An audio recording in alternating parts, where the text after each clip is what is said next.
The Imperial Palace is officially live in Where Winds Meet, and honestly, it's a lot bigger than a lot of us thought. There are a ton of unique NPCs, stores, minigames, and just unique locations throughout this entire map. The point of today's video is really focused around a few special spots that's worth visiting in the Imperial Palace just to farm resources very fast. This is helpful because you not only get these resources in your inventory very quickly, but you also get a handful of daily resources and allows you to just hit those caps a whole lot quicker.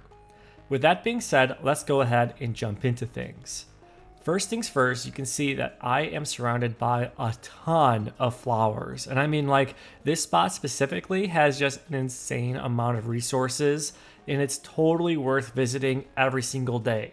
Again, this is part of my daily routine, and you're gonna see why. Right here is where I'm at the map. It is the Imperial Hill Teleport Shrine towards the central portion of the map. And what I highly recommend is you could just pick these one by one if you don't have the mount. But if you do have the mount with the gather ability, take a look at this. I'm gonna go ahead and click Z and look at the left side of my screen. I'm getting tons and tons of these flowers. I'm getting some unique rare materials as well. I'm getting experience, and I'm hitting those daily caps just to make my life a whole lot easier. Now, I probably just gathered like 30 different flowers from this one location. And if I just cross this bridge and do it again, I'm gonna get a handful of other resources. Again, I do this every single day now, just because of all of the vast variety of resources at this location that will just make my life a whole lot easier down the road. I'll continue to just go down this path little by little and just gather all of these goodies and then just continue on with my day.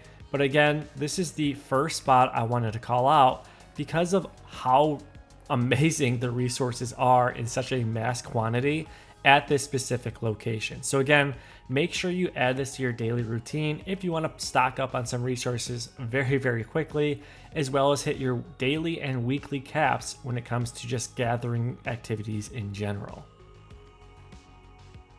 Friendly reminder too, before you do any form of large gathering or anything like that, you may want to highly consider utilizing some of these different food buffs, such as the 5-color cake or any of these other foods that impact herb gathering.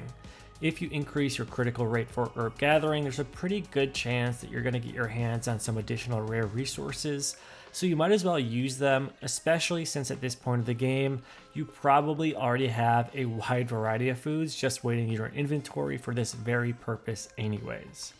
As you're eating your foods, consider hitting that like and subscribe button if you've already learned something new in this video. With that being said, let's go ahead and move on to the next one. This next area is another resource specific area, and I am just right of the rear garden teleport shrine. This location in general is great for gathering, especially if you have that special mount. And if you just follow along this water, you'll get a handful of rare resources, including some specific stones. But this spot specifically is one area I like to just stop by every single day after that previous farm, just to get my hands on even more resources, to get some quick stored experience, some resources in general, and some goodies along the way. So as you can tell, I just click Z and I just get tons of resources.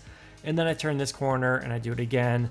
You see there's a glazed tile there. There's some other goodies down the road as well. And I just like to do this little pathway right here just to get my hands on some more resources that'll just make my life a little bit easier down the road when it comes to crafting crafting potions and things along those lines as well. So again, if you are low on resources or just want to hit some daily and weekly caps a little bit faster, I do recommend hitting up this one and the previous spot. And last but certainly not least, I want to talk about a farm that's not actually about resources, but more so about crickets. Crickets are very important in this game. Stay tuned because I'm going to do a whole in-depth video on the importance of crickets and cricket fighting. But for the point of this video, I wanted to call out these unique icons that you're going to see on the map of crickets. These are cricket catching spots, and these farm locations are specific and very, very helpful when it comes to gaining more crickets to utilize in cricket fighting, which again, there's a lot of rewards included in cricket fighting, so I totally think it's worth just spending some time out of your day in slowly gathering some of these crickets, because you could get lucky and actually get your hands on some rare ones.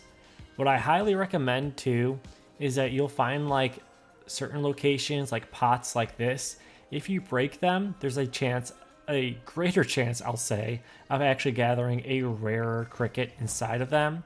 So you can see I didn't get super lucky, but honestly, power-wise, 1.52 is not terrible when it comes to crickets. But again, every single cricket location that I kind of showcased on the map has different crickets that you can gather and collect. And I do recommend spending the time, do these every now and then, and just see if you get lucky, because again, crickets are very, very important, and there's a lot of rewards that you can pick up simply just by gathering some crickets here and there. And that really covers it. I hope you guys enjoyed this random fun crafting video. If you did, be sure to hit that like and subscribe button, and stay tuned for some more Where Winds Meet content coming soon. Thanks again, and I'll catch you guys later.